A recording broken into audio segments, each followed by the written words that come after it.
Sur puissants livres oubliés, certaines histoires ne sont pas racontées pour divertir, mais pour réveiller quelque chose d'endormi au fond de nous. Le dernier voyage des 4 est de celle-là. Ils avaient 25 ans, un rêve immense, un avenir flou, et pas un seul dollar de côté. Ils pensaient en traverser l'Amérique pour apprendre à réussir, mais la route leur réservait une vérité bien plus grande. On ne découvre pas la vie dans le confort des certitudes, on la découvre dans la poussière, dans les pannes, dans les disputes, dans les silences, et dans ces rencontres imprévues qui changent à jamais la direction d'une âme. Alexander Pierce, ancien entrepreneur devenu voyageur des destinées humaines, fut le témoin discret de cette odyssée intérieure. Pendant 42 jours, il a vu Liam, le leader ambitieux venu de Toronto, Sarah, la stratège brillante mais rongée par la peur d'échouer, Matteo, le créatif désordonné qui cherchait la beauté plus que le succès, et Jesse, le cœur silencieux du groupe, traverser non seulement des paysages immenses, mais surtout leurs propres limites. Ensemble, ils ont quitté l'échec d'une start-up pour poursuivre un rêve, sans savoir qu'ils allaient rencontrer bien plus précieux que la réussite. Une compréhension nouvelle de la liberté, de la perte, du courage et du sens. Sur cette chaîne, nous ouvrons aujourd'hui un livre rare, profond, lumineux, qui ne vous donnera pas une formule magique, mais une route intérieure. Car parfois, ce que l'on cherche au bout du monde n'est rien d'autre que ce que l'on devait découvrir en soi. Leçon 1. Le départ. Vancouver s'éveillait dans une lumière froide et pure, cette lumière pâle des matins, où le ciel semble hésiter entre la promesse et la menace, entre le commencement d'un rêve et l'annonce silencieuse d'une épreuve. Dans une rue calme, encore humide de rosée, garée de travers comme une vieille bête fatiguée qui aurait traversé 1000 vies avant celle-ci, attendait Rusted Hope, un Ford Econoline de 1992, vert bouteille, marqué par le temps, griffé par les années, cabossé par les routes, mais étrangement debout, comme si sa carcasse fatiguée portait déjà une sagesse que ses 4 passagers n'avaient pas encore rencontrée. Son moteur grondait d'un souffle rauque, irrégulier, presque fragile, mais ce souffle ressemblait à celui des âmes obstinées, pas parfait, pas beau, mais vivant. C'est là que tout commença, non pas dans la gloire, non pas dans la richesse, non pas dans la certitude, mais dans ce mélange sacré de naïveté, d'orgueil, d'espoir brut et d'ignorance lumineuse qui accompagne toujours les grands départs. Car à 25 ans, on croit connaître le monde simplement parce qu'on a appris à prononcer quelques grandes idées avec confiance. On croit comprendre la réussite parce qu'on a lu des biographies, écouté des podcasts, admiré des milliardaires, mémorisé des citations sur la discipline et la victoire. On croit que la vie répond à ceux qui veulent fort, que le destin se plie à l'ambition, que l'intelligence suffit, que le courage garantit, que le travail protège. Mais la route, elle, ne respecte aucune illusion. La route ne lit pas vos plans. La route ne s'incline pas devant vos diplômes. La route teste ce qui est caché sous vos discours, sous vos masques, sous vos certitudes. Et ce matin-là, aucun d'eux ne savait encore que ce voyage n'allait pas leur apprendre comment gagner de l'argent, mais comment ne pas perdre leur âme. Liam tenait le volant avec cette assurance presque insolente des hommes convaincus que leur volonté suffit à plier la réalité. Son regard fixait déjà l'horizon comme on fixe une conquête. Dans son esprit, tout était écrit. Vancouver n'était qu'un point de départ. Miami serait la preuve finale qu'ils avaient raison de croire en eux. Entre les deux, 15 étapes, 15 rencontres, 15 leçons qu'il imaginait déjà transformées en stratégie, en entreprise, en revanche éclatante contre l'échec passé. Il parlait de reconstruction comme un général parle de reconquête. Chaque mot qu'il prononçait portait cette énergie magnétique des bâtisseurs, mais aussi ce poison discret que portent souvent les jeunes conquérants, la conviction secrète que le monde leur doit quelque chose.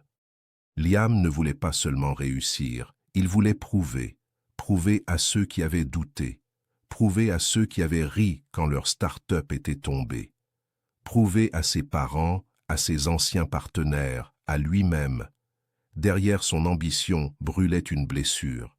Et beaucoup d'hommes appellent ambition ce qui n'est parfois qu'une douleur bien habillée. À côté de lui, Sarah incarnait une autre religion, celle du contrôle. Son ordinateur, ses tableaux, ses chiffres, ses prévisions, ses colonnes de dépenses, ses scénarios d'urgence, tout cela formait autour d'elle une forteresse invisible contre le chaos. Elle croyait au calcul parce qu'elle avait peur de l'imprévisible. Elle croyait au plan parce qu'elle redoutait la chute. Son calme apparent n'était pas paix intérieure, mais discipline de survie. Elle ne laissait rien paraître, jamais. Pourtant, dans le silence de ses pensées, une question revenait comme une pluie fine et froide. Et si nous échouions encore? Cette peur était son moteur caché. Beaucoup avancent ainsi, non parfois dans la victoire, mais par terreur de revivre la défaite. Et cette peur, lorsqu'elle n'est pas regardée en face, devient une prison élégante. Sarah croyait conduire sa vie. En vérité, elle fuyait un fantôme. Matteo, lui, observait la lumière sur les montagnes, la façon dont les nuages glissaient comme des navires silencieux au-dessus du monde, le bruissement du vent dans les arbres, le chant invisible de la route. Il avait sa guitare, ses carnets, ses dessins, ses pensées désordonnées. Dans un univers obsédé par la rentabilité, Matteo semblait inutile, presque hors sujet. Mais les âmes comme la sienne portent souvent une sagesse que le monde moderne méprise, la capacité d'être présent. Là où Liam courait déjà vers demain, là où Sarah calculait déjà les risques du surlendemain, Matteo vivait l'instant comme un mystère sacré. Pourtant, même lui portait sa faille. Il rêvait sans construire, ressentait sans structurer, imaginait sans ancrer. Le feu créatif sans discipline peut illuminer un instant, puis s'éteindre dans sa propre fumée. Son génie était réel, son chaos aussi. Et puis il y avait Jesse, le plus silencieux, le plus discret, celui qu'on remarque peu parce qu'il ne cherche jamais à être vu. Mais certaines présences n'occupent pas l'espace. Elles l'apaisent. Jesse écoutait plus qu'il ne parlait, regardait plus qu'il ne jugeait, ressentait plus qu'il n'expliquait. Dans son silence habitait une profondeur que les autres n'avaient pas encore comprise. Il ne cherchait pas la réussite comme un trophée, il cherchait un sens, et cette différence allait devenir immense. Car celui qui cherche seulement à gagner finit souvent vide, même lorsqu'il obtient tout. Celui qui cherche à comprendre devient riche, même lorsqu'il perd. Jesse n'avait pas encore de réponse, mais il portait déjà la bonne question dans son cœur. Et parfois, toute sagesse commence là, dans une question silencieuse que l'on protège du bruit du monde. Quand Rusted Hope quitta Vancouver, personne ne vit 4 jeunes partir vers une aventure. Le monde vit une vieille camionnette avaler la route. Rien d'extraordinaire. Pourtant, dans l'invisible, quelque chose de sacré commençait, car chaque grand voyage extérieur cache une traversée intérieure. On croit partir vers des villes, vers des rencontres, vers des opportunités. En vérité, on part vers des versions inconnues de soi-même. La route devient alors un miroir immense. Elle révèle ce que l'on adore, ce que l'on craint, ce que l'on fuit, ce que l'on est, lorsque plus rien ne protège notre image. Le goudron devient confession. Les kilomètres deviennent révélation. Les pannes deviennent initiation. Les disputes deviennent miroirs. Les silences deviennent portes. Et les rencontres deviennent messagers. Au début, ils riaient, ils parlaient fort. Ils imaginaient déjà les conférences qu'ils donneraient, les livres qu'ils écriraient, les fortunes qu'ils bâtiraient grâce à ce voyage. Ils voulaient prendre des notes sur le succès comme on récolte des recettes. Ils croyaient qu'il suffisait de rencontrer des gagnants pour apprendre à gagner. Mais la vie enseigne rarement de façon directe. Elle ne livre pas sa sagesse comme une conférence bien structurée. Elle murmure à travers les détours, les humiliations, les retards, les imprévus, les blessures discrètes. Elle casse d'abord ce qui est faux, avant de fortifier ce qui est vrai. Et cela, aucun d'eux ne l'avait compris. Le mystère le plus profond de ce départ n'était pas la destination, ni la route, ni les mentors qu'ils allaient rencontrer. Le vrai mystère était invisible. Chacun montait dans cette camionnette avec une croyance secrète sur ce qu'est la vie. Liam croyait que la vie récompense l'effort. Sarah croyait qu'elle protège les prudents. Matteo croyait qu'elle sourit aux rêveurs. Jessie pressentait qu'elle révèle quelque chose à ceux qui savent écouter. 42 jours plus tard, ces croyances seraient brisées, remodelées, purifiées par le feu du réel. Car la route ne donne pas ce que vous voulez, elle révèle ce dont vous avez besoin.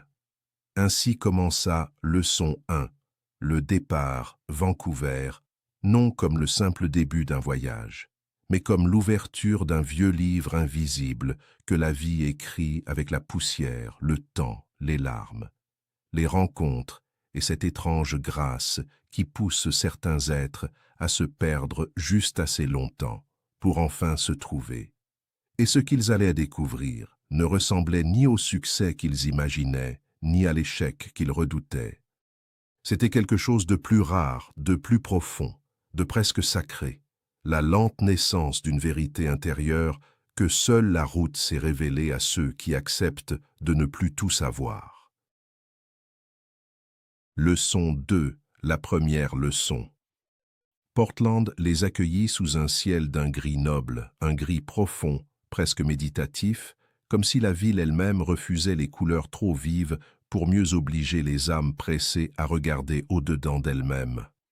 Après plusieurs heures de route, de conversations exaltées, de rêves gonflés d'images de réussite et d'ambitions encore intactes, Rusted Hope grimpa lentement vers les hauteurs boisées qui dominaient la ville, là où les routes deviennent silencieuses, où les maisons cessent d'être de simples habitations pour devenir des forteresses invisibles dressées contre le monde et où la richesse, dans son expression la plus froide, ressemble moins à une victoire qu'à une séparation soigneusement décorée. Là, derrière une longue allée bordée de pierres noires parfaitement alignées, se tenait la demeure de l'homme qu'ils étaient venus rencontrer, un ancien maître de Wall Street. Un nom murmuré autrefois avec admiration dans les cercles financiers, un homme qui avait gagné si vite, si haut, si brutalement, que le monde l'avait élevé au rang de modèle avant même qu'il ne comprenne lui-même ce qu'il était devenu. 50 millions de dollars, une retraite à 40 ans. Une maison suspendue au-dessus d'une forêt silencieuse. Une réussite que l'on pouvait mesurer, compter, photographier, afficher. Tout semblait là.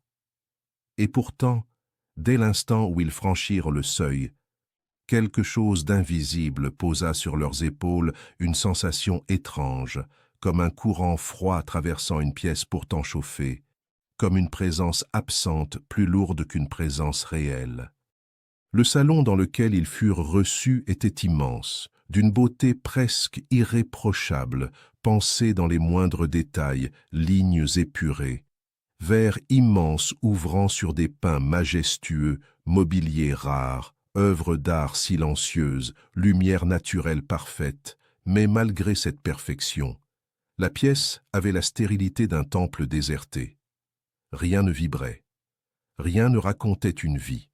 Aucun désordre humain, aucun objet oublié sur une table, aucun livre ouvert, aucun parfum de cuisine, aucun rire suspendu dans la mémoire des murs, et surtout, aucun signe de chaleur.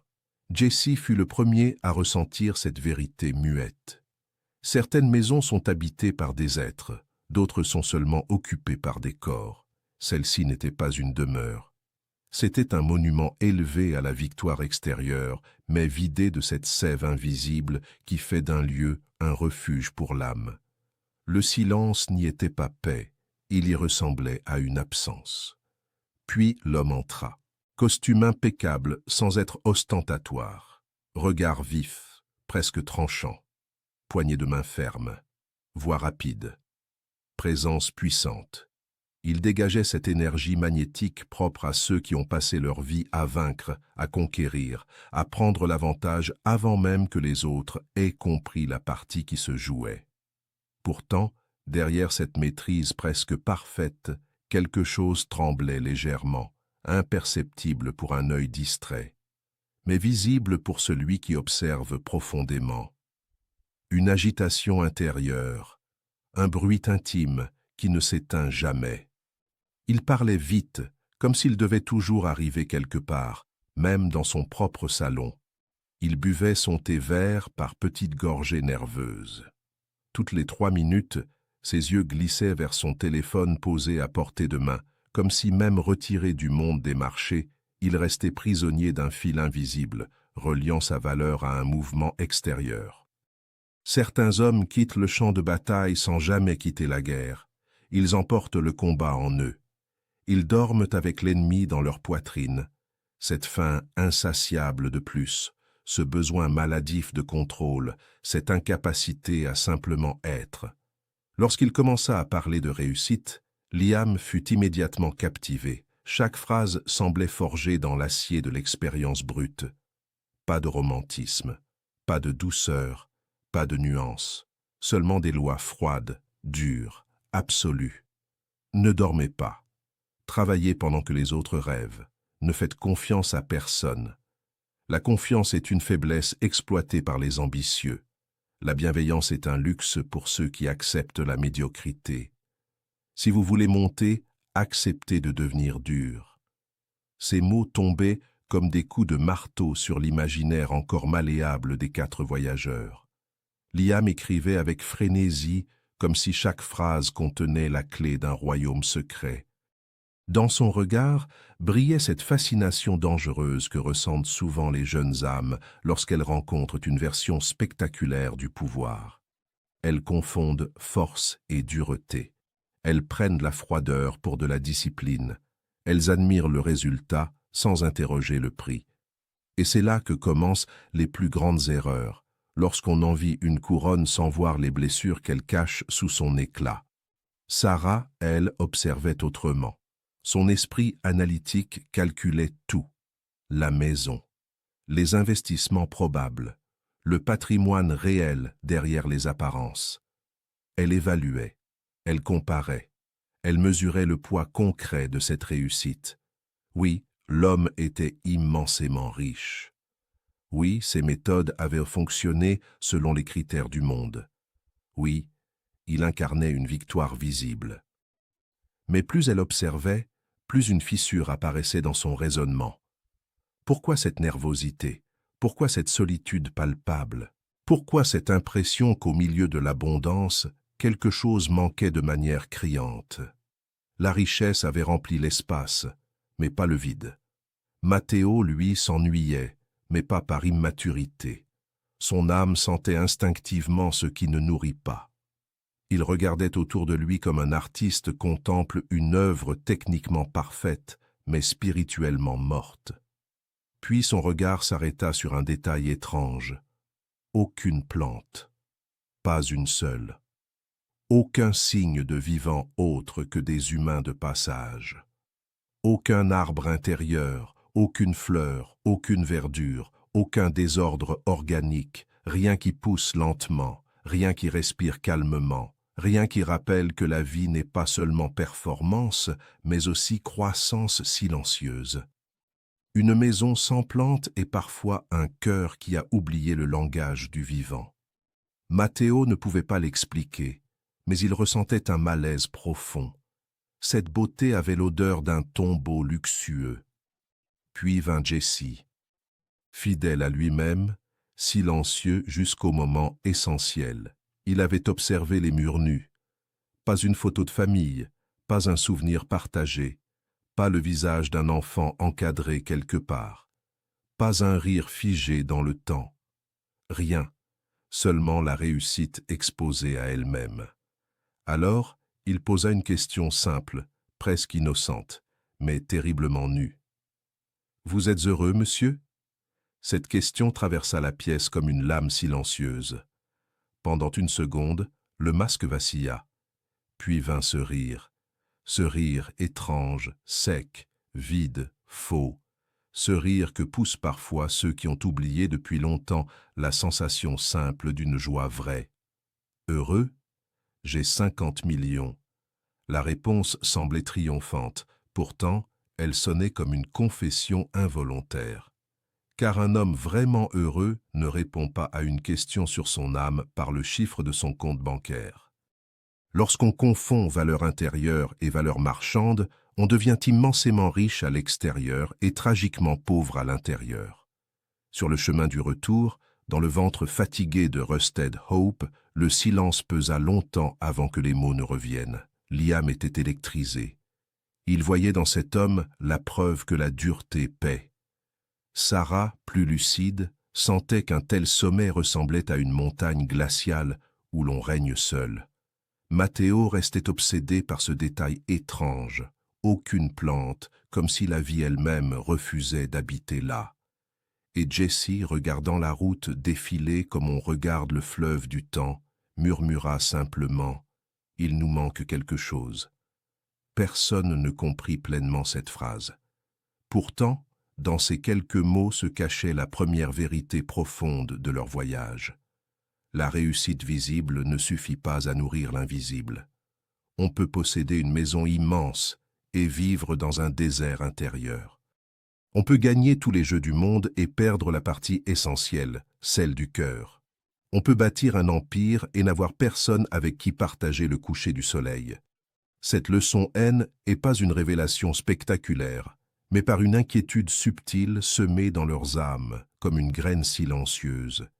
Car ils avaient vu un homme qui possédait tout ce qu'ils croyaient vouloir devenir, et pourtant, quelque chose dans son regard leur avait murmuré une vérité que l'ambition refuse d'entendre. Atteindre le sommet n'a aucun sens si l'on y arrive seul, glacé, entouré de luxe, mais privé de vie.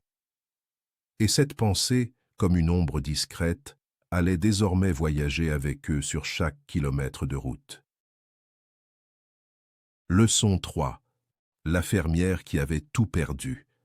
La route qui quittait Portland vers la Californie semblait plus vaste, plus silencieuse, comme si quelque chose avait changé dans le cœur de chacun sans que personne n'ose encore mettre des mots dessus. Rusted Hope avançait sous un ciel immense, coupant des paysages qui semblaient n'avoir ni début ni fin, pendant que les pensées, elles aussi, commençaient à prendre une profondeur nouvelle. Liam parlait moins. Sarah fermait parfois son ordinateur pour simplement regarder au loin. Matteo dessinait des arbres tordus par le vent, des routes perdues dans la lumière, des visages qu'il inventait sans savoir pourquoi. Jessie, lui, restait fidèle à sa nature silencieuse. Mais dans ses yeux flottait cette étrange intensité que portent ceux qui sentent qu'une vérité approche. Plus il roulait, plus une idée s'installait lentement. Peut-être qu'il n'était pas parti pour apprendre à gagner, mais pour comprendre ce que signifie réellement vivre. Quand ils traversèrent à la Central Valley, le décor changea brutalement. À perte de vue, des champs dorés brûlés par le soleil, des terres immenses marquées par le travail, des silhouettes d'ouvriers courbés sous une chaleur écrasante, des tracteurs rouillés, des clôtures fatiguées, des routes de poussière et cette sensation étrange que dans ces terres silencieuses se cachait une sagesse que les grandes villes avaient oubliée. Puis la panne arriva. Rien de spectaculaire, pas de fumée, pas de drame. Seulement ce moment banal où l'aiguille descend trop bas, où le moteur tousse, hésite, puis se tait. Le silence qui suivit sembla plus lourd que le bruit du moteur. Ils étaient perdus au milieu de nulle part, entourés de champs, loin des stations, loin des villes, loin de leurs certitudes. Et parfois, c'est exactement là que la vie choisit de vous parler. Quand vous n'avez plus de distraction, plus de plans, plus d'échappatoire. Ils poussèrent la camionnette jusqu'à une ferme isolée, une vieille bâtisse simple, usés par le temps, solides malgré les années, comme ces visages marqués qui racontent sans parler les batailles traversées. Une grange penchait légèrement sur le côté. 2 chèvres paissaient tranquillement. Un vieux tracteur semblait dormir sous un arbre sec. Et au milieu de ce décor modeste apparut Martha. Une femme d'environ 60 ans, épaules robustes, mains creusées par le travail, regard clair, sourire paisible. Salopette bleue tachée de terre, visage traversé par des rides qui n'étaient pas des marques de fatigue, mais les lignes d'une vie pleinement vécue. Il y avait chez elle quelque chose de rare, une paix qui ne venait pas de ce qu'elle possédait, mais de ce qu'elle avait traversé. Certaines personnes portent la sagesse comme d'autres portent un parfum, sans effort, naturellement, simplement parce qu'elles ont été brisées sans devenir amères. Elle leur offrit du café, un café simple, chaud, honnête, servi dans de vieilles tasses dépareillées, mais ce café semblait avoir plus de vérité que tous les repas luxueux du monde. Puis elle parla, sans plainte, sans drame, sans chercher la compassion, juste avec cette sobriété bouleversante de ceux qui ont accepté le réel. Elle leur raconta qu'elle avait possédé 300 hectares, 50 vaches, une famille complète, un mari, des enfants autour d'une grande table, des saisons pleines de récoltes, des projets, des rires, une maison vivante. Puis la sécheresse était venue, puis les dettes, puis les banques, puis les disputes, puis les départs. Le mari était parti. Les enfants avaient construit leur vie ailleurs. Les terres avaient été vendues morceau par morceau jusqu'à ce qu'il ne reste presque rien. 5 hectares, 2 chèvres, une vieille maison et quelques photos sur une étagère. Pourtant, quand elle parlait, aucune rancœur ne salissait sa voix. Aucun poison ne coulait dans ses mots. Elle racontait la perte comme on raconte une saison difficile qui a fini par passer. Liam, bouleversé malgré lui, posa la question que tout le monde portait dans le cœur.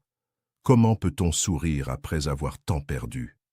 Martha eut ce léger rire tranquille des âmes profondes, puis répondit avec une phrase si simple qu'elle traversa chacun comme une flèche silencieuse. « J'ai perdu tout ce que je possédais, pas tout ce que je suis. » Dans cette phrase se cachait une vérité immense que peu d'êtres comprennent avant d'avoir tout vu trembler sous leurs pieds. Beaucoup construisent leur identité sur ce qu'ils ont, argent, statut, entreprise, réputation, maison, succès, admiration des autres. Mais lorsque ces choses disparaissent, qui reste-t-il? Voilà la vraie question. Si votre valeur dépend de vos possessions, vous vivez toujours au bord d'un précipice. Si votre force vient de ce que vous êtes, aucune tempête ne peut réellement vous voler l'essentiel. Martha avait tout perdu extérieurement, mais elle avait gardé son centre, et celui qui garde son centre reste riche même dans le manque. Sarah lui demanda si elle regrettait. Là encore, Martha répondit comme on jette une graine de lumière dans une terre prête à recevoir. Regretter, c'est regarder en arrière. La vie, c'est devant. Cette phrase resta suspendue dans l'air, comme une vérité éternelle. Combien de vies restent bloquées dans un passé qu'on ne peut plus changer? Combien d'hommes vivent prisonniers d'une ancienne erreur, d'un amour perdu, d'un projet raté, d'une faillite, d'un rêve brisé? Ils regardent derrière eux jusqu'à oublier qu'un chemin continue devant.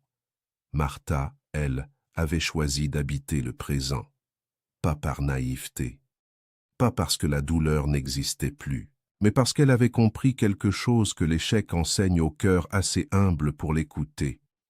Ce n'est pas ce qui tombe qui vous définit, c'est ce que vous choisissez de reconstruire à partir des ruines. Matteo prit alors sa guitare, sans réfléchir, sans discours. Il joua une vieille mélodie folk douce et imparfaite, une musique qui semblait sortir directement du cœur plutôt que des cordes. Martha ferma les yeux. Une larme glissa sur sa joue. Puis elle rit doucement. Dans ce rire mêlé de larmes, il y avait tout. La mémoire, la perte, la gratitude, la douleur apprivoisée, la beauté d'être encore vivant malgré les saisons cruelles. Ce moment silencieux enseigna plus aux quatre amis que tous les discours sur la réussite. Ils voyaient enfin une autre forme de richesse. Une richesse qui ne dépend ni des marchés, ni des chiffres, ni des applaudissements, ni de la performance. Une richesse intérieure, calme, profonde, presque sacrée. Jessie murmura qu'elle leur avait appris quelque chose. Martha secoua doucement la tête. Non, vous l'avez appris tout seul. Et c'était vrai. Les plus grandes leçons ne sont jamais imposées. Elles réveillent simplement une vérité déjà endormie en nous. Personne ne donne la sagesse. La vie crée les conditions pour qu'elle émerge. Cette ferme perdue au milieu de nulle part venait d'offrir aux quatre voyageurs un miroir plus puissant que toutes les conférences de leadership. La preuve vivante qu'on peut perdre le monde et garder son âme. Quand ils repartirent, quelque chose avait changé dans l'air de Rusted Hope. Le silence n'était plus vide, il était plein de réflexion. Liam regardait la route autrement, comme si ses ambitions avaient soudain rencontré une question plus grande qu'elle. Sarah ne parlait plus de stratégie, mais semblait penser à ce qui reste lorsqu'un plan s'effondre. Jessie observait le ciel avec cette paix étrange de ceux qui voient de se dessiner lentement le sens caché d'un voyage. Et Matteo, regardant les champs disparaître derrière eux, murmura une phrase simple mais immense. « Je veux être comme elle. » Un jour, non pas pauvre, non pas ruiné, mais debout, profondément debout, entier même dans la perte, paisible même dans l'épreuve, vivant même après la chute. C'est là qu'une vérité silencieuse commença à grandir dans leur cœur. Réussir sa vie n'est pas accumuler sans fin, ce n'est pas éviter chaque chute, ce n'est pas impressionner le monde, ce n'est pas posséder plus que les autres. Réussir sa vie, c'est devenir quelqu'un que même la tempête ne peut dépouiller de sa dignité, de sa bonté, de sa lumière intérieure. Car un compte bancaire peut se vider, une maison peut être reprise, une entreprise peut mourir, des proches peuvent partir, les saisons peuvent devenir cruelles. Mais celui qui a construit son âme sur quelque chose de vrai garde une richesse que rien ne confisque. Et cette richesse-là, invisible aux yeux pressés, commence toujours par une leçon simple, dure et lumineuse. Ce que vous possédez n'est pas ce que vous êtes. Leçon 4. Le moine du désert. Après les terres silencieuses de Californie, la route les poussa vers un autre monde, un monde nu, immense, brûlant, où la nature cesse d'être un décor pour devenir une présence presque sacrée. L'Arizona s'ouvrait devant eux comme une mer de feu figée dans le temps, une étendue minérale où chaque pierre semblait porter le poids de milliers d'années, où le soleil frappait la terre avec une puissance si brute qu'il donnait l'impression de vouloir tout dépouiller, jusqu'aux illusions les plus tenaces. Rusted Hope avançait lentement sur cette longue route qui semblait ne mener nulle part et partout à la fois, avalant des kilomètres de silence sous une chaleur écrasante. À l'intérieur de la camionnette, l'ambiance n'était plus celle du départ. Le voyage les avait déjà changés. Les certitudes s'étaient fissurées. Les rêves rapides avaient commencé à ralentir. Une autre question, plus profonde, plus mystérieuse, commençait à flotter entre eux. Et si réussir n'était pas atteindre quelque chose, mais comprendre quelque chose? Et si la vie ne récompensait pas toujours ceux qui courent le plus vite, mais parfois ceux qui savent quand s'arrêter? Liam, pourtant, résistait encore à cette idée. Son esprit restait accroché à Miami comme à une promesse. Pour lui, l'horizon devait être conquis, mesuré, atteint. Il croyait encore que le mouvement valait mieux que l'arrêt, que l'action valait mieux que la contemplation, que produire valait mieux qu'exister. Il était le visage même de cette génération pressée, brillante, mais épuisée avant même d'avoir vécu, ambitieuse mais incapable de goûter ce qu'elle possède déjà, obsédée par ce qui manque et aveugle à ce qui est là. Sarah, elle, commençait à comprendre que toutes les stratégies du monde ne protègent pas d'un vide intérieur. Matteo, de plus en plus, semblait écouter des choses invisibles aux autres, la lumière, le silence, le vent, les regards. Jesse, fidèle à lui-même, observait. Il comprenait déjà que la route n'était pas seulement un trajet, elle était une initiation. Puis ils le virent. Assis au bord de la route, immobile au milieu d'un paysage que même les animaux semblaient fuir, un homme vêtu d'une simple tunique orange. Tête rasée, dos droit, visage paisible, exposé à 45 degrés de chaleur, comme si la brûlure du soleil n'avait aucun pouvoir sur lui. Il ne mendiait pas, il n'appelait personne, il ne semblait attendre rien. Il était simplement là, présent, entièrement présent. Cette simple présence arrêta le temps autour d'eux. Dans un monde où tout court, tout crie, tout réclame, voir un homme immobile au milieu du désert ressemblait à une énigme vivante. C'était presque troublant, comme si le silence avait pris forme humaine. Ils s'arrêtèrent. Liam, par réflexe, voulut immortaliser l'instant avec une photo. Sarah l'en empêcha d'un simple regard, comprenant instinctivement que certains moments perdent leur vérité dès qu'on veut les posséder. Matteo descendit avec une bouteille d'eau. Geste simple, sincère, sans calcul. L'homme ouvrit alors les yeux. Son regard n'avait rien de spectaculaire, mais il portait une profondeur étrange, calme, immense, comme un lac si profond qu'on ne peut en voir le fond. Ce regard n'analysait pas, il voyait. Et parfois, être vraiment vu dérange plus qu'être jugé. Sa première question fut d'une simplicité désarmante. « Vous allez où ?» Liam répondit aussitôt avec cette énergie impatiente qui le définissait encore. « Miami. » « Pour réussir. » La réponse du moine tomba comme une pierre douce dans une eau agitée. « Vous êtes déjà en train de réussir. Vous ne le savez pas. » Liam fronça les sourcils. Cette phrase allait contre tout ce qu'il croyait. Pour lui, la réussite était un point lointain, une destination, une preuve extérieure, un sommet visible.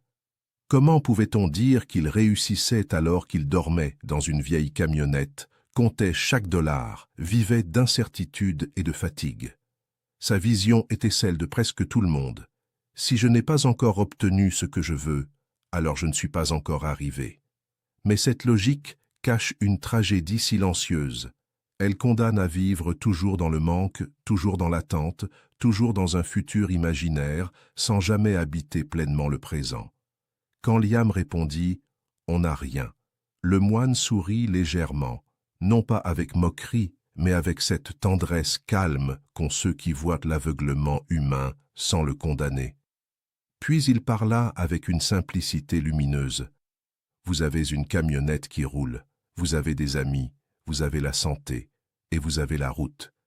C'est tout ce qu'il faut. » Cette phrase, si simple en apparence, contenait une vérité que beaucoup mettent une vie entière à comprendre. Le monde moderne a rendu l'être humain pauvre au milieu de l'abondance, non parce qu'il manque réellement de choses, mais parce qu'il ne voit plus ce qu'il possède déjà. Il respire sans gratitude. Il aime sans conscience. Il mange sans présence. Il possède 1000 commodités et se sent vide. Il poursuit des objectifs lointains en ignorant les trésors immédiats. Pourtant, la vraie richesse commence souvent par cette révolution intérieure, voir l'ordinaire comme extraordinaire. Un corps en santé, des amis sincères, une route ouverte, un matin vivant. C'est immense, mais seuls les cœurs éveillés le comprennent. Sarah posa alors une question étrange, mais profonde. « Pourquoi vous êtes assis ici ?» Le moine répondit par une phrase qui sembla flotter dans l'air brûlant comme une vérité venue d'ailleurs. « Pour rien. » Et c'est là qu'il y a tout. Liam n'y comprit rien. Son esprit cherchait une utilité, un rendement, une logique productive. S'asseoir pour rien lui semblait absurde. Notre époque a peur du vide. Elle remplit chaque silence par du bruit, chaque pause par un écran, chaque instant libre par une tâche, chaque solitude par une distraction. Elle confond occupation et sens. Elle croit que la valeur d'un être dépend de sa productivité. Mais le moine révélait autre chose. Dans le rien apparent se cache parfois l'essentiel. C'est dans le silence qu'on entend enfin sa vraie voix. C'est dans l'arrêt qu'on voit ce qu'on poursuivait aveuglément. C'est dans l'inaction choisie que naît une clarté qu'aucune agitation ne donne. Matteo sourit. Il avait compris. Parce que les artistes sentent souvent avant de comprendre. Il savait qu'il existe des vérités qui ne s'expliquent pas. Elles se ressentent. Jesse ferma les yeux. Il écouta le vent. Et dans ce souffle invisible, il perçut quelque chose de plus grand qu'une simple rencontre, une invitation à ralentir, à écouter, à être là. Non demain. Non après le succès. Maintenant. Car la sagesse ne crie jamais, elle murmure. Et seuls ceux qui ralentissent assez peuvent entendre son murmure. Ils reprirent la route avec un silence nouveau. Ce n'était plus le silence de la fatigue, mais celui de la réflexion profonde. Liam regardait droit devant, mais quelque chose travaillait en lui. Une fissure s'ouvrait dans sa vision du monde. Sarah contemplait le désert comme si, pour la première fois, elle comprenait qu'un espace vide n'est pas forcément un manque.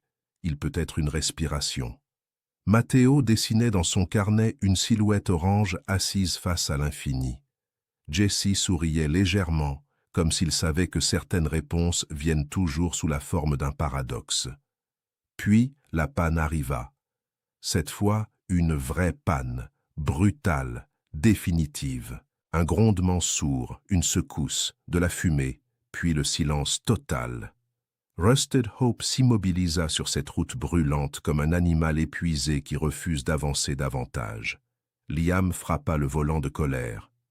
Son vieux réflexe de contrôle refit surface. Pourquoi maintenant? Pourquoi ici? Pourquoi eux? Mais au fond, une vérité commençait doucement à émerger. Peut-être que cette panne n'était pas une interruption du voyage. Peut-être qu'elle faisait partie du voyage. Peut-être que la vie casse parfois nos moteurs non pour nous punir, mais pour nous obliger à descendre du véhicule. Poser le pied sur la terre, lever les yeux, respirer, attendre, écouter, apprendre ce qu'on ne peut comprendre lorsqu'on roule trop vite. Le désert autour d'eux était silencieux, immense, presque mystique. Pas un bruit inutile, pas une agitation, seulement le vent, la chaleur, la lumière, et 4 jeunes âmes forcées, enfin, à s'arrêter. Car la vitesse donne l'illusion d'avancer, mais elle empêche souvent de voir. On traverse la vie comme on traverse une route en courant, vite, efficacement, aveuglément. On croit gagner du temps alors qu'on perd l'essentiel, le temps d'aimer, le temps de comprendre, le temps de regarder un visage. Le temps de sentir la beauté discrète d'un instant simple, le temps d'habiter sa propre existence. La grande sagesse ne court jamais après nous. Elle reste assise au bord du chemin, immobile, patiente, silencieuse. Et elle attend que notre agitation se fatigue enfin pour que nous venions nous asseoir près d'elle. Leçon 5. Le vieux garagiste. Le désert avait fini par relâcher son emprise, mais il avait laissé sur eux une marque invisible, une fatigue plus intérieure que physique. Une sensation étrange d'être à la fois plus perdu et plus proche d'une vérité qu'ils ne savaient pas encore nommer. Rusted Hope roulait de nouveau, mais ce n'était plus vraiment la même camionnette, et eux non plus n'étaient plus tout à fait les mêmes voyageurs. Le moteur grondait avec difficulté, comme un vieux cœur courageux qui continue de battre malgré l'usure, malgré les kilomètres, malgré les blessures accumulées. Chaque vibration rappelait une évidence brutale. Tout ce qui avance finit par s'user, qu'il s'agisse d'une machine, d'un corps, d'une ambition ou d'un rêve. La vraie question n'est jamais de savoir si quelque chose cassera un jour. La vraie question est de savoir si, quand cela cassera, vous saurez quoi faire de vos mains, de votre esprit et de votre courage. À 50 kilomètres d'Austin, la vérité éclata sous la forme d'un bruit sec, brutal, métallique, comme si toute la mécanique intérieure de Rusted Hope venait soudain de rendre les armes. Puis vint la fumée. Puis le silence. Un silence lourd, presque solennel, celui qui suit les fins inévitables. Cette fois, il n'y avait pas de doute. Le moteur était mort. Liam fixa le volant comme on fixe un ennemi invisible. Son impatience bouillonnait sous sa peau. Dans son esprit, tout devait avancer, tout devait fonctionner, tout devait obéir à sa volonté.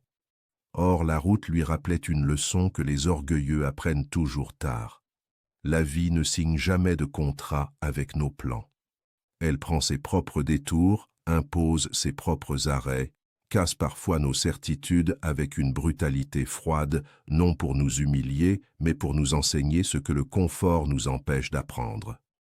Ils poussèrent la camionnette sous un soleil lourd jusqu'à un vieux garage qui semblait appartenir à une autre époque, un lieu oublié du monde moderne, rongé par la poussière, le temps et le silence. Une vieille enseigne rouillée grinçait au vent. Des carcasses de voitures dormaient dans la cour comme des squelettes mécaniques abandonnés à la lente patience des saisons. Des pneus usés s'empilaient contre un mur fissuré. L'air sentait l'huile, la ferraille chaude et ce parfum étrange des lieux où des mains ont travaillé toute une vie. À première vue, l'endroit semblait vide. Pourtant, certains lieux paraissent morts, alors qu'ils cachent encore une âme. Et parfois, les plus grandes leçons n'attendent pas dans les palais, mais dans des endroits modestes que personne ne remarque. Puis une silhouette sortit lentement de l'ombre. Un homme âgé, dos légèrement voûté, regard ferme, bleu de travail taché de graisse. Une main manquante remplacée par une habitude parfaite de faire presque tout avec l'autre. Il avançait lentement, mais chaque pas respirait l'expérience. Son visage n'avait rien de spectaculaire, seulement cette gravité calme que portent les hommes que la vie a longuement frappés sans jamais les faire plier. Il s'appelait Walt. Il observa la camionnette quelques secondes, posa sa main sur la carrosserie chaude, écouta le silence du moteur comme un médecin écoute un cœur arrêté, puis déclara simplement « Elle est morte, votre bagnole. Pas de drame, pas de compassion excessive, juste la vérité nue. Certains hommes parlent comme des marteaux, peu de mots, mais chaque mot tombe juste. » Liam demanda immédiatement s'il était possible de la réparer. Walt répondit oui, mais ajouta qu'il faudrait du temps et de l'argent. Quand Liam avoua qu'il n'avait pas beaucoup d'argent, Walt eut ce demi-sourire sec des anciens qui savent qu'un manque peut devenir une école. « Alors vous allez apprendre à réparer vous-même. » Cette phrase sembla banale, presque pratique. Pourtant, elle cachait une immense vérité.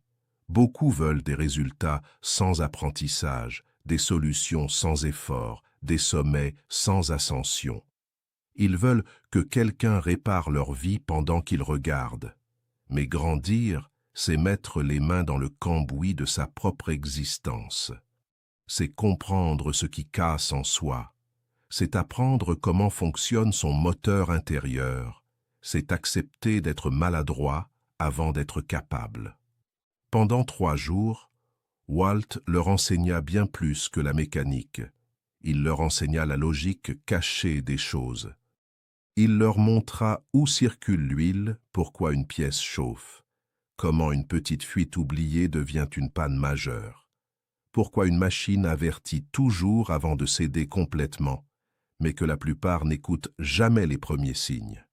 Et peu à peu, chacun comprit que Walt ne parlait pas seulement d'un moteur, il parlait de la vie. Combien d'hommes avancent jusqu'à l'explosion intérieure parce qu'ils ignorent les signaux d'alerte? Combien travaillent jusqu'à l'épuisement, aiment jusqu'à l'usure, donnent jusqu'au vide, poursuivent jusqu'à la rupture, puis s'étonnent de tomber. Un moteur, comme une âme, demande entretien, écoute, repos, attention.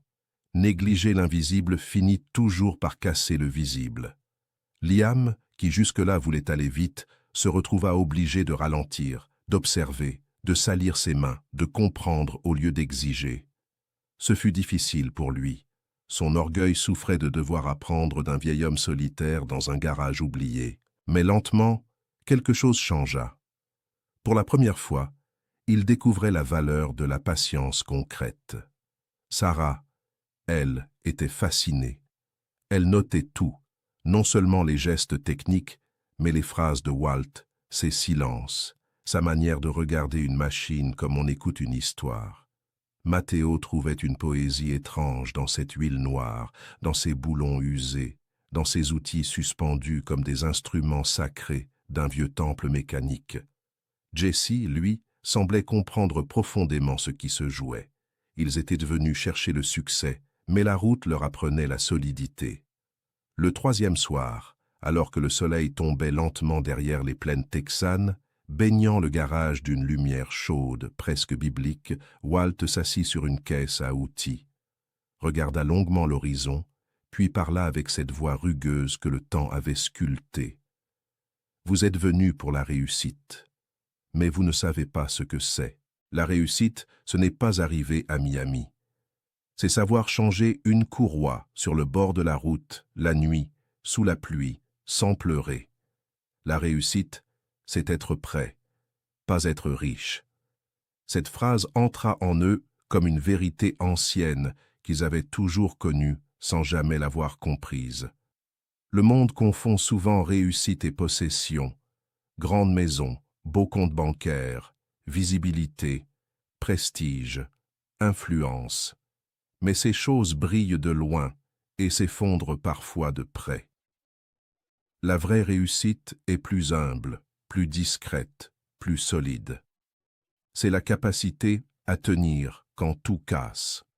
C'est savoir improviser quand rien ne se passe comme prévu. C'est garder sa dignité dans l'épreuve. C'est développer des compétences réelles plutôt qu'une image brillante. C'est bâtir une force intérieure que les circonstances ne contrôlent pas. Être prêt vaut plus qu'être riche, car la richesse sans préparation disparaît vite, tandis qu'une personne préparée peut reconstruire 1000 fois. Liam n'aima pas cette vérité. Elle était trop simple pour son ambition, trop humble pour ses rêves grandioses. Il voulait des secrets extraordinaires, des stratégies puissantes, des raccourcis vers l'excellence. Or, Walt parlait d'endurance, de préparation, de simplicité robuste. Pourtant, c'était précisément là que se cachait la grandeur. Les plus fortes fondations sont invisibles. Les plus grandes forces sont silencieuses. Les êtres vraiment solides ne cherchent pas à impressionner, ils cherchent à tenir. Sarah nota chaque mot dans son carnet comme on grave une loi sacrée. Matteo sortit sa guitare et joua pour Walt une mélodie lente, pleine de gratitude silencieuse.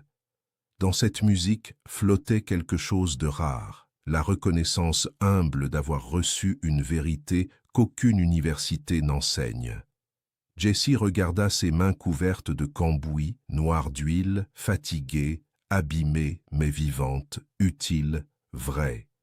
Puis il dit doucement, « Moi, je crois que Walt a raison. » Et dans cette phrase simple se trouvait une immense bascule intérieure. Jesse comprenait que la vie n'appartient pas à ceux qui paraissent forts, mais à ceux qui deviennent capables. Quand ils repartirent enfin, Rusted Hope tenait à peine debout, grinçante, fragile, vieillissante, mais désormais comprise. Et cela changeait tout. Avant, il dépendait aveuglément d'elle. Maintenant, il savait comment elle respirait, comment elle souffrait, comment la maintenir en vie. Ils avaient appris son langage. Et c'est exactement ce que chacun devrait apprendre avec sa propre existence. Connaître ses forces, ses faiblesses, ses limites, ses besoins, ces signaux de fatigue, ces réparations nécessaires. Car vivre sans se comprendre, c'est conduire un moteur qu'on n'a jamais ouvert, jusqu'au jour où tout casse au milieu de nulle part. La route devant eux était encore longue, pleine d'inconnus, de fatigue et d'épreuves. Mais quelque chose d'essentiel avait changé. Ils ne cherchaient plus seulement à arriver. Ils commençaient à apprendre comment durer. Et dans ce monde pressé qui glorifie la vitesse mais oublie la résistance, savoir durer est déjà une forme profonde de victoire. Leçon 6. La crise. La route a ceci de brutal qu'elle révèle toujours ce que chacun porte en silence. Tant que le ciel est clair, que le moteur tient bon et que l'horizon semble prometteur, les différences dorment encore sous la surface comme des braises couvertes de cendres. Mais quand la fatigue s'accumule, quand les nuits deviennent trop courtes, quand l'argent manque, quand les corps sont lourds, quand les rêves commencent à perdre leur éclat initial, alors la vérité intérieure de chacun remonte à la surface avec une force impossible à contenir. Après le désert, après la panne, après Walt et sa sagesse rugueuse, Rusted Hope avait repris la route, mais ce n'était plus seulement une camionnette avançant vers l'est. C'était désormais une boîte étroite remplie de tensions, de frustrations rentrées, de doutes tus, de colère silencieuse. La Louisiane, avec son air lourd, ses marécages mystérieux et sa chaleur collante, allait devenir le théâtre d'une cassure inévitable. Car aucun voyage profond ne transforme sans d'abord briser quelque chose. Liam était à bout. Derrière sa volonté de toujours avancer plus vite se cachait une peur qu'il refusait de regarder en face. La peur de l'échec, la peur d'avoir tout perdu pour rien, la peur d'être celui qui a conduit ses amis dans une aventure vide de sens. Alors il s'accrochait encore plus fort à l'idée d'aller vite, comme si accélérer pouvait distancer ses angoisses.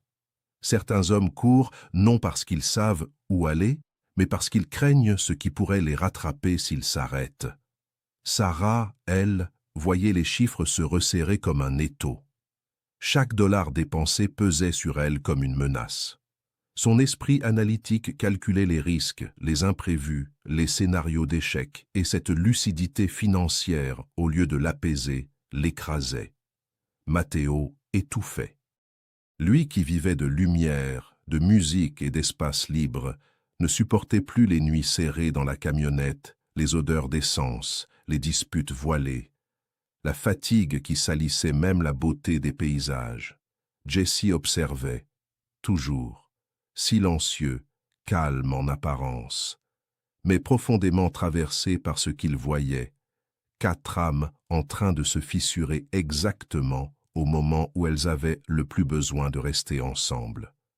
Puis la rupture arriva, brutale comme un orage d'été, une phrase de trop, un regard mal interprété, une fatigue devenue insupportable. Et tout explosa. Les mots sortirent comme des lames longtemps retenues. « Tu nous imposes ton rythme », cria Sarah, sa voix tremblante de colère et de vérité accumulée. « T'as aucune vision », répliqua Liam avec cette violence de ceux qui confondent autorité et domination. Matteo lança à son tour. « Vous êtes tous obsédés par le fric. » Puis Liam cracha sa frustration. « Toi, tu vis dans un rêve, dans un rêve. » Dans ces phrases, ce n'était pas seulement une dispute, c'était le dévoilement des blessures profondes de chacun. Car la colère révèle rarement la vraie cause, elle révèle la douleur cachée. Quand l'être humain crie, ce n'est pas toujours pour attaquer. Souvent, c'est parce qu'il n'arrive plus à porter seul ce qui l'écrase. En quelques minutes, tout ce qui semblait solide vacilla. Liam voulut continuer seul. Dans sa logique, avancer seul valait mieux que ralentir avec les autres. Sarah voulait rentrer. Son esprit n'acceptait plus l'incertitude. Matteo rêvait d'abandonner, de retrouver un lieu simple, un espace respirable, une vie où il n'aurait plus à lutter contre des ambitions qui n'étaient pas les siennes. Même Rusted Hope semblait fatigué de porter leurs contradictions. Le silence qui suivit la tempête était plus lourd que les cris eux-mêmes. Ce genre de silence, où chacun regarde ailleurs parce que regarder l'autre obligerait à reconnaître sa propre part de responsabilité. C'est dans ces moments que les liens meurent, non pas dans l'explosion, mais dans le vide glacé qui suit. Jesse sortit alors de la camionnette sans un mot. Il marcha quelques mètres, puis s'assit sur le bas-côté, face à la route, face à l'horizon, face à ce grand silence que les hommes oublient toujours de consulter lorsqu'ils sont perdus. Il n'avait pas de discours préparé, pas de stratégie, pas d'argument, seulement une présence calme. Et parfois, la plus grande force n'est pas de parler plus fort que les autres, mais de créer un espace où la vérité peut enfin respirer. Un à un, comme attirés par quelque chose qu'ils ne comprenaient pas eux-mêmes, les autres vinrent s'asseoir près de lui. Aucun ne parlait. Le vent passait doucement dans les herbes hautes. Le ciel commençait à changer de couleur. Le monde, lui, continuait d'exister, immense et paisible, pendant qu'eux traversaient leur tempête intérieure. Cette indifférence majestueuse de la nature contient une sagesse secrète. Nos drames paraissent gigantesques, mais l'univers rappelle silencieusement qu'ils ne sont qu'un passage. Puis Jesse parla. Sa voix était douce, mais chaque mot tomba avec la puissance d'une vérité qu'on ne peut ignorer. On s'est promis d'aller jusqu'au bout, pas pour Miami, pour nous. Si on s'arrête là, tout ce qu'on a appris ne sert à rien. Cette phrase traversa l'air comme une lumière discrète. Elle remettait tout à sa juste place. Le voyage n'avait jamais été seulement géographique. Miami n'était qu'un mirage posé au loin pour leur donner une direction. Le vrai voyage se passait en eux. Chaque rencontre les avait déplacés intérieurement. Le trader leur avait montré la pauvreté cachée derrière l'abondance. Martha leur avait montré qu'on peut perdre presque tout sans perdre son âme. Le moine leur avait montré que la vitesse aveugle. Walt leur avait montré que la vraie richesse et d'être prêt quand la vie casse quelque chose. Toutes ces leçons n'étaient pas des anecdotes. Elles étaient une reconstruction lente de leur regard sur la vie. Quand Liam répondit, la voix cassée par la fatigue intérieure, « On n'a rien appris. » Ce n'était pas du mépris, c'était du désespoir. Il voulait que tout cela produise une réponse claire, un résultat mesurable, une victoire visible. Mais les plus grandes transformations sont invisibles pendant qu'elles se produisent. On croit stagner alors qu'on grandit. On croit perdre alors qu'on mûrit. On croit tourner en rond alors qu'on est en train de devenir quelqu'un d'autre. Jesse le regarda avec une compassion silencieuse puis dit « Si, on a appris que le milliardaire était seul, que Martha avait tout perdu et qu'elle était debout. » Que le moine souriait sans rien avoir, que Walt connaissait la vraie richesse. On a appris, mais vous ne voulez pas le voir. Ces mots tombèrent comme une pluie douce sur une terre brûlée. Car la vérité la plus difficile n'est pas celle qu'on ignore, c'est celle qu'on refuse de voir parce qu'elle oblige à changer. Le silence qui suivit n'était plus un silence de colère. C'était un silence de reconnaissance intérieure. Celui où chacun commence à voir ce qu'il cachait à lui-même. Matteo sortit alors sa guitare. Il joua doucement, presque comme une prière sans mots. Une mélodie fragile, simple, vivante. La musique a ce pouvoir mystérieux. Elle contourne l'orgueil et parle directement à l'âme. Les notes flottaient dans l'air chaud de Louisiane comme un baume invisible. Sarah ouvrit son ordinateur, regarda longtemps son tableau Excel, ce symbole de contrôle auquel elle s'accrochait pour calmer sa peur. Puis, dans un geste simple mais profondément symbolique, elle barra le mot Miami et écrivit à la place « La route ». En cet instant, elle comprit ce que peu comprennent. Le but visible n'est parfois qu'un prétexte. Le vrai trésor est ce que l'on devient en marchant. Puis vint Liam. Lui qui voulait toujours conduire, toujours décider, toujours pousser plus vite, lâcha enfin le volant. Et avec ce geste, il lâcha quelque chose de plus profond, le poids écrasant de devoir tout maîtriser. Pour la première fois, il pleura. Non pas de faiblesse, mais de vérité. Les larmes authentiques ne sont jamais une chute. Elles sont souvent une délivrance. Elles lavent ce que les mots n'arrivent de plus à porter. Elles ouvrent une porte intérieure restée fermée trop longtemps. Cet homme sûr de lui, ambitieux, impatient, commençait enfin à devenir humain. Non pas moins fort, mais plus vrai. Et il y a une grandeur immense dans ce moment où un être cesse de jouer un rôle pour enfin habiter sa propre fragilité. La grande illusion du monde moderne est de croire que la force consiste à ne jamais craquer. Mais les êtres les plus solides sont souvent ceux qui ont accepté de se briser à un moment, puis de se reconstruire autrement. Une crise n'est pas toujours une destruction. Parfois, c'est une mue. Une vérité douloureuse qui casse l'ancien soi pour permettre au vrai soi d'apparaître. Ce qui s'est passé en Louisiane n'était pas la fin du voyage. C'était la fin de leurs illusions les plus profondes, et sans cette fin, aucune vraie naissance n'aurait été possible. La nuit tomba lentement autour d'eux. Pas une nuit menaçante, mais une nuit paisible, presque protectrice. Les étoiles apparurent une à une, silencieuses, éternelles, comme pour rappeler que les tempêtes humaines passent, mais que certaines vérités demeurent. Assis là, au bord de cette route, sans victoire éclatante, sans argent, sans certitude, ils étaient paradoxalement plus proches d'eux-mêmes qu'ils ne l'avaient jamais été. Ils commençaient enfin à comprendre que la vie n'est pas une ligne droite vers un succès défini par les autres. C'est une traversée intérieure, pleine de détours, de pannes, de pertes, de rencontres, de larmes, de beauté discrète et de révélations lentes.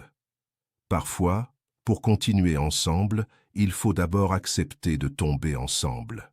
Parce qu'une amitié qui a traversé la vérité devient plus forte que n'importe quel rêve partagé. Parce qu'un groupe qui a connu la fracture et choisi malgré tout de rester uni, porte désormais une force silencieuse que rien ne peut acheter. Et surtout parce qu'au bout de certaines disputes, quand l'ego se tait enfin, la vie peut recommencer à parler. Leçon 7. La fin du voyage. Certains voyages s'achèvent loin de la destination rêvée, mais beaucoup plus près de la vérité. C'est là tout le mystère des routes profondes. Elles promettent un horizon, puis offrent autre chose. Elles attirent l'homme avec une image brillante, puis lui remettent entre les mains une richesse qu'il n'avait jamais pensé demander. Miami était leur mot magique, leur étoile imaginaire, leur symbole de réussite, le point final qu'ils croyaient devoir atteindre pour donner un sens à leur traversée.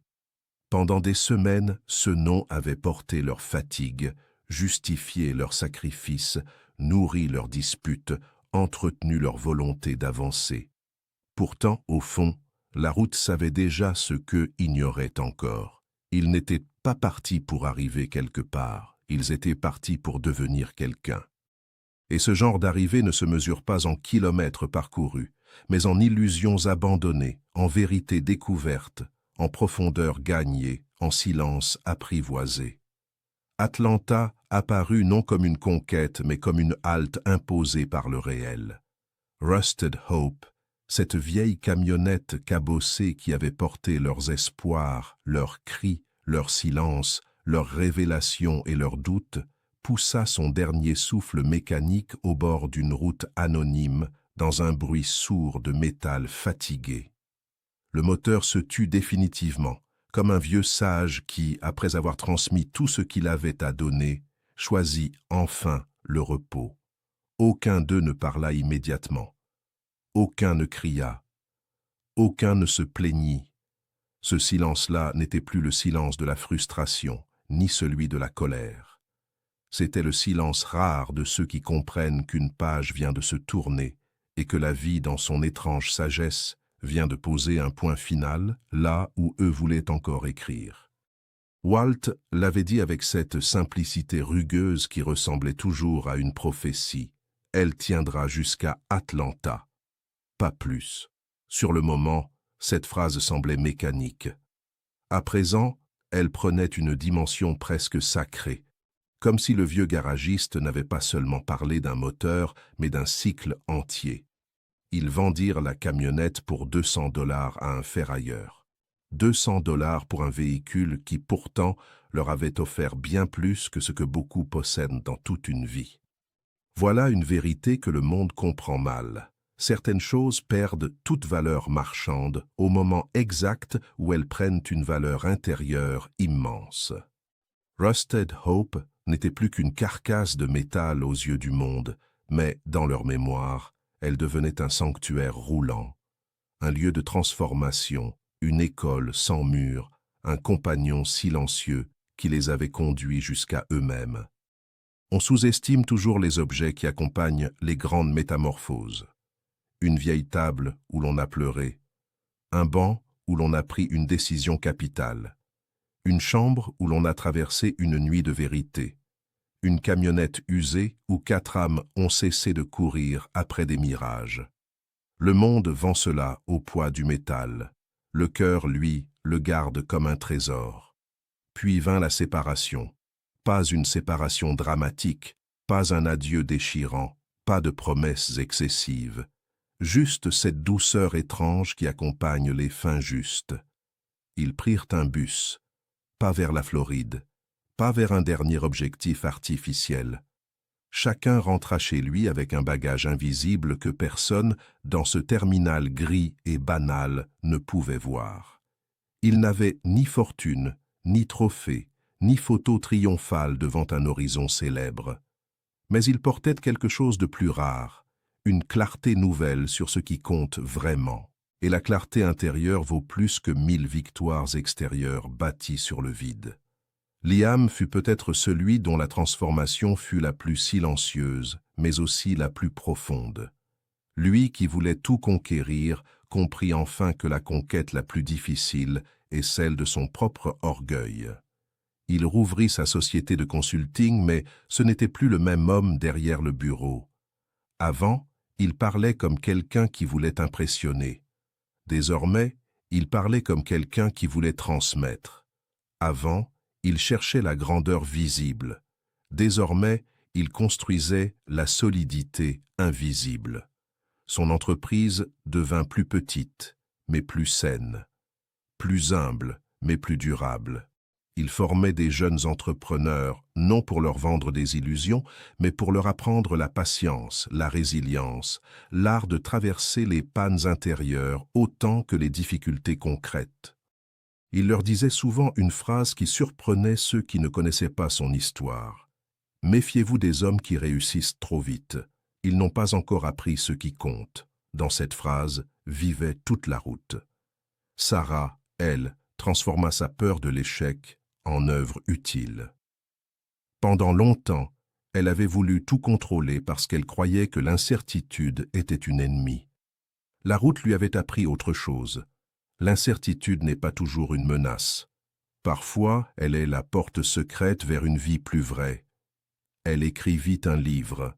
Non pas un livre brillant sur le succès spectaculaire, mais un livre honnête sur les échecs silencieux, sur les budgets qui explosent, sur les plans qui s'effondrent, sur les nuits où l'on doute, sur les rêves qui changent de forme au contact du réel.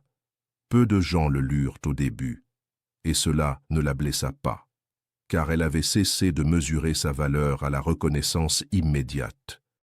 Elle parlait désormais dans des écoles, dans des petits ateliers, dans des salles modestes, avec cette force calme des êtres qui n'ont plus besoin de paraître. Elle enseignait une sagesse rare. Préparez vos rêves, mais laissez-leur la liberté de changer de visage.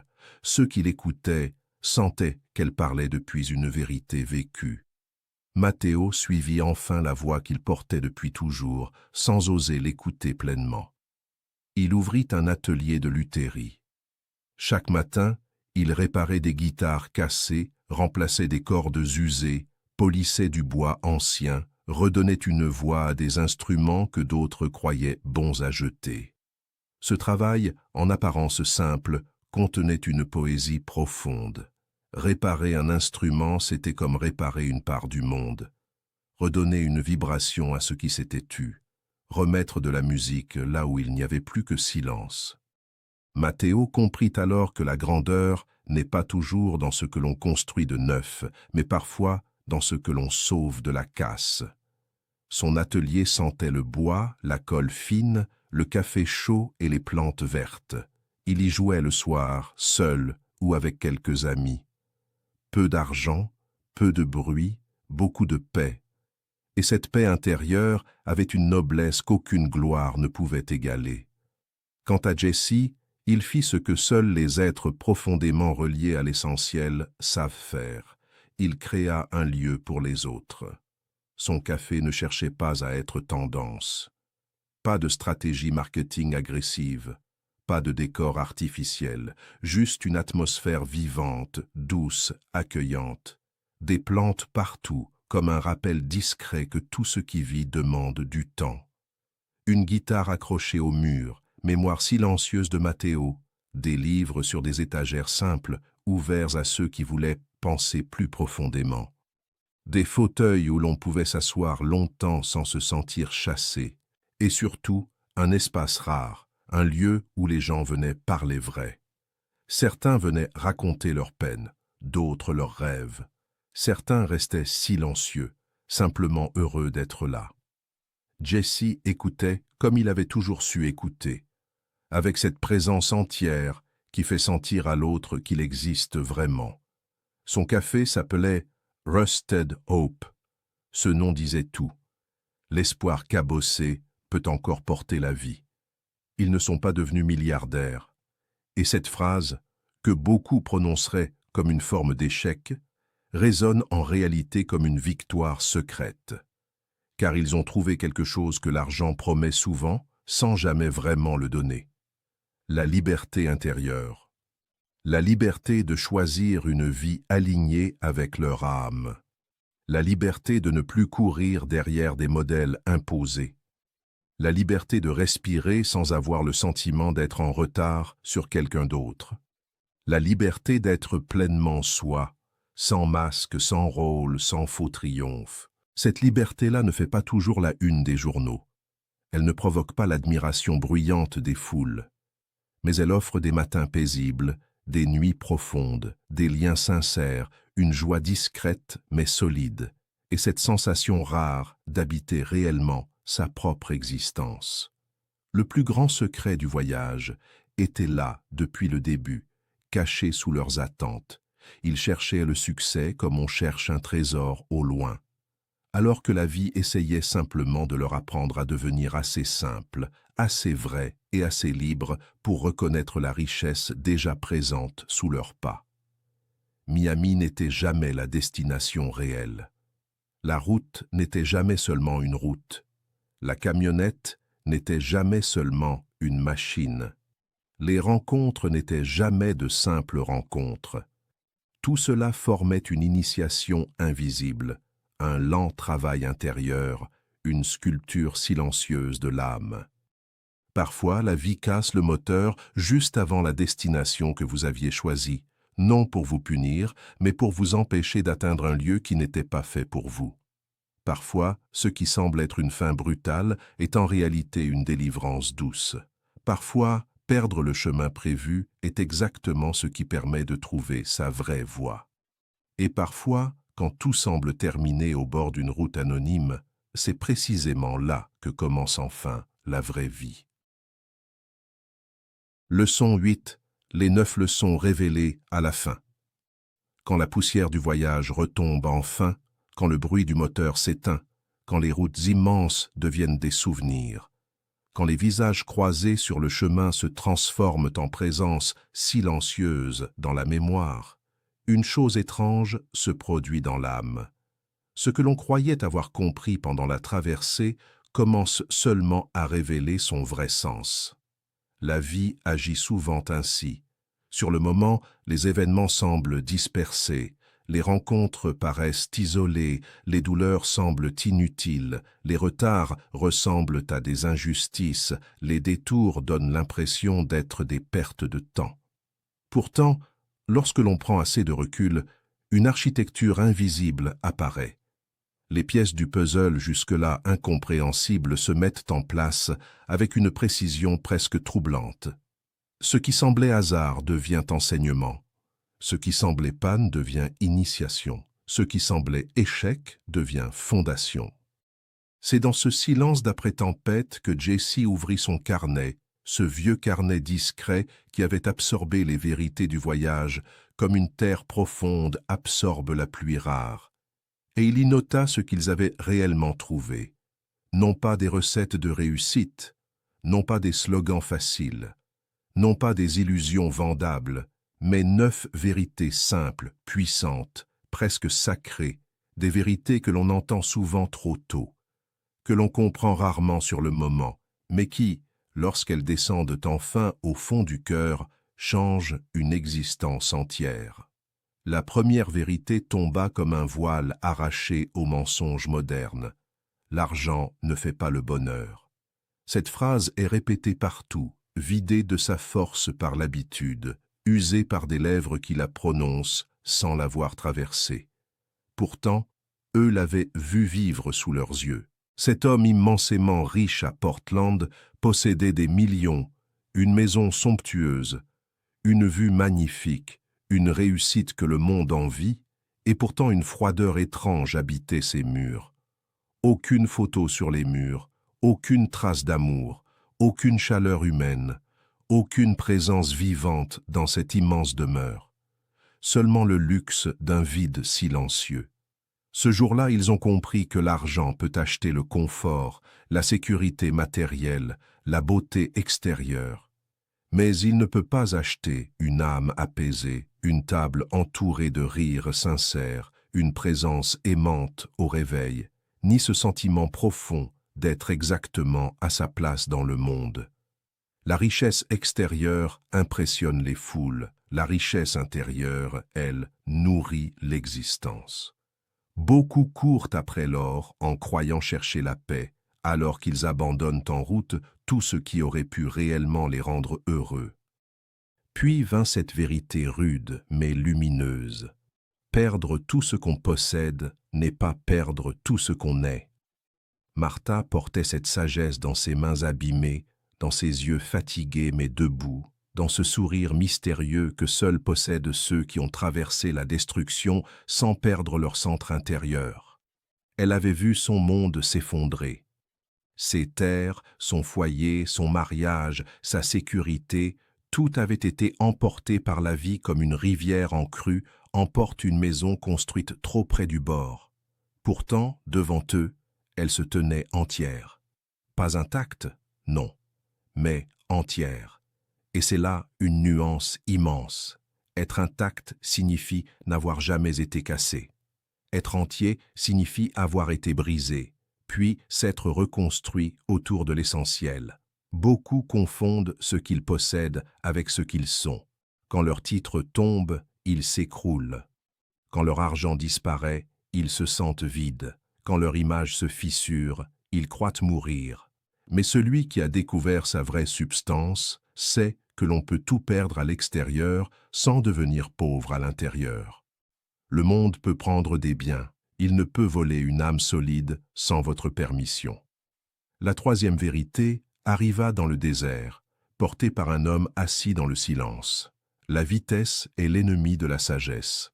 Notre époque adore la vitesse. Aller vite est devenu une religion. Répondre vite, produire vite, réussir vite, grandir vite, gagner vite, aimer vite, oublier vite. Tout doit aller vite, comme si ralentir était une faute. Pourtant, dans cette course permanente, l'homme moderne ne voit plus rien. Il traverse sa propre vie comme on traverse une ville en train rapide. Trop vite pour distinguer les visages, trop vite pour sentir les parfums, trop vite pour entendre ce que son âme murmure doucement. Le moine n'avait rien et semblait pourtant posséder une paix immense. Pourquoi? Parce qu'il savait s'arrêter, S'arrêter n'est pas perdre du temps. S'arrêter, c'est retrouver le temps. C'est laisser la poussière intérieure retomber. C'est entendre ce qui était couvert par le vacarme. C'est voir clairement ce que la vitesse brouillait. Beaucoup avancent vite dans la mauvaise direction. Peu avancent lentement vers une vie juste. Et ceux-là, silencieusement, arrivent plus loin. Une autre lumière apparut dans le garage de Walt. La vraie richesse, c'est de savoir réparer ce qui casse. Cette phrase dépasse de loin un moteur ou une courroie. Savoir réparer, c'est une philosophie de vie oubliée. Réparer une machine, réparer une relation, réparer une erreur, réparer une confiance brisée, réparer un rêve abîmé, réparer sa propre âme après une chute. Le monde d'aujourd'hui jette trop vite. On remplace ce qui fatigue, on abandonne ce qui devient difficile, on fuit ce qui demande du travail intérieur. Pourtant, la grandeur n'est pas dans ce que l'on remplace facilement, mais dans ce que l'on sauve avec patience. Walt leur a appris la noblesse des mains sales, la beauté du geste humble, la dignité de celui qui prend le temps de comprendre avant de jeter. Une vie profonde ne consiste pas à ne rien casser. Elle consiste à apprendre à reconstruire quand quelque chose casse. Puis ils comprirent que les disputes sont des leçons déguisées. Leur crise en Louisiane semblait être une fin, une cassure, un moment de trop. Pourtant, avec le recul, cette tempête fut un miroir. Chacun y vit sa blessure secrète. Liam y vit sa peur de l'échec cachée derrière son arrogance. Sarah y vit son besoin excessif de contrôle. Matteo y vit sa fuite dans le rêve. Jesse y vit le poids silencieux qu'il portait pour maintenir l'équilibre. Les conflits ne révèlent pas seulement ce qui va mal entre les gens, ils révèlent ce qui demande guérison à l'intérieur de chacun. Fuir toute tension, c'est parfois fuir la leçon qu'elle apporte. Certaines disputes détruisent, oui, mais d'autres dépouillent les masques, ouvrent des vérités et permettent une reconstruction plus authentique. Là où l'ego voit une guerre, la sagesse voit une initiation. Le voyage leur souffla ensuite une vérité que peu acceptent. Le succès n'est pas une destination, c'est une direction. Miami représentait un but visible, concret, presque mythique. Ils croyaient que réussir signifiait atteindre un point précis, une image claire, un sommet défini. Puis la vie leur a montré autre chose. On peut atteindre une destination et se sentir vide. On peut ne jamais atteindre l'objectif initial et pourtant trouver une existence pleine de sens. Le succès n'est pas un lieu géographique, ni un montant sur un compte. C'est une orientation intérieure. C'est marcher vers une vie alignée avec ce que l'on est profondément. C'est se réveiller avec la sensation de vivre juste. C'est bâtir quelque chose qui a du sens. C'est grandir en conscience. C'est devenir plus vrai. Celui qui poursuit une direction intérieure ne dépend plus d'un point final pour se sentir accompli. Ils découvrirent aussi que les plus grandes rencontres sont imprévues.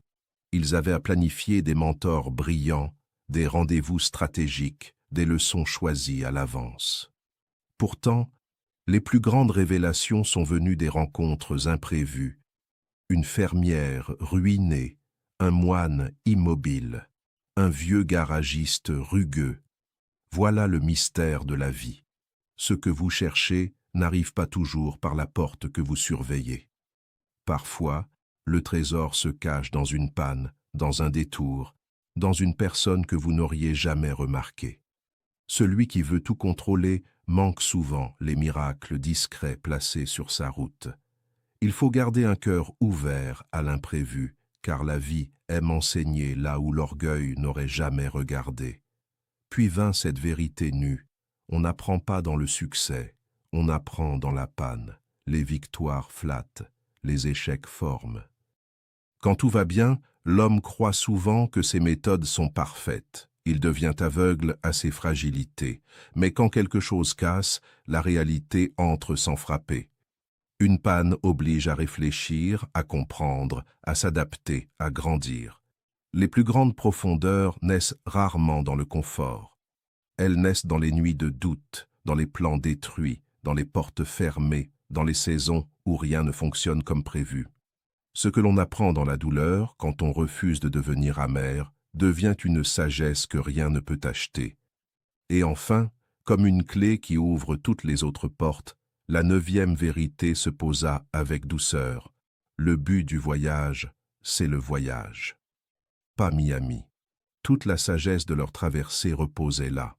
Nous passons souvent nos vies à sacrifier le présent à un futur idéalisé. On dit, quand j'aurai ceci, je vivrai enfin. Quand j'arriverai là-bas, je serai heureux. Quand j'aurai réussi, je respirerai. Et ce faisant, on traverse la route sans la voir. On manque les rencontres, on manque les paysages, on manque les métamorphoses silencieuses, on manque sa propre vie. Le vrai trésor n'était jamais Miami. C'était chaque instant qui les avait sculptés, chaque rire, chaque panne, chaque larme, chaque silence, chaque rencontre, chaque doute, chaque réveil sous un ciel nouveau. La destination n'était qu'un prétexte, la transformation était le vrai cadeau. Lorsque Jessie referma son carnet, il n'y avait ni triomphe éclatant, ni grande proclamation. Seulement cette paix rare qui visite ceux qui ont cessé de courir après des mirages et qui commencent enfin à habiter pleinement leur route. Car la vie n'est pas un sprint vers un sommet imaginaire. C'est une traversée sacrée où chaque détour porte une vérité, où chaque chute cache une leçon, où chaque panne peut devenir une bénédiction déguisée, et où le véritable accomplissement n'est pas d'arriver plus loin que les autres, mais d'arriver profondément en soi-même.